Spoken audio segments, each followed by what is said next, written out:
Hello and welcome to Brave Souls Rewind, a show where I 200 older characters so you don't have to. Today we're taking a look at one of my favorite Zanpakuto in the game, and quite frankly the best thing about Shuei, Kazeshini. Out of all the Zanpakuto, he has the highest attack, and in my opinion his strong attacks are the coolest of any other Zanpakuto. He's a character I really wanted to do a rewind on, and I'm glad I finally got the chance.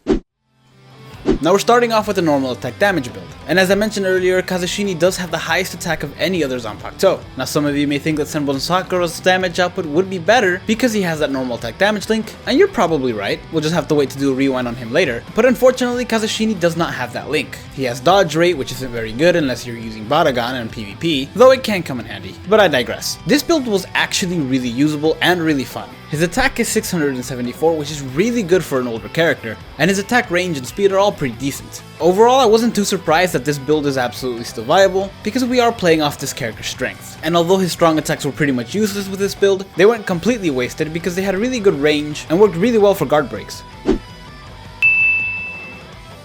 Now moving on to the strong attack damage build. A build I was actually really excited to test because like I said earlier, I really like Kazeshini's strong attacks. Unfortunately, while they did do a decent amount of damage, I found that for the most part, I was just using my normal attacks. Sure, the strong attacks took care of some characters with one hit, but for some of the tougher ones it barely scratched them, and I ended up having to rely on my normal attacks a lot more. So while damage is there, it's not a viable build when you could be dealing a lot more with just a normal attack damage build. So as much as it pains me to say this, this build is not viable.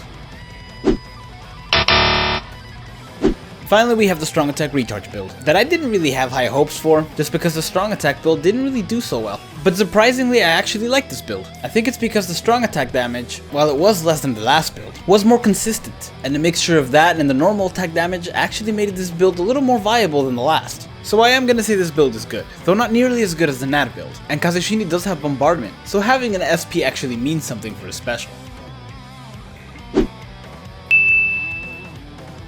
In the end, Kazeshini's still really fun to play, and he's definitely one of the better Zanpakuto in the game. He's got reasonable abilities and a reasonable killer. Honestly, he'd be a lot more useful if he didn't have that dodge link, but what are you gonna do?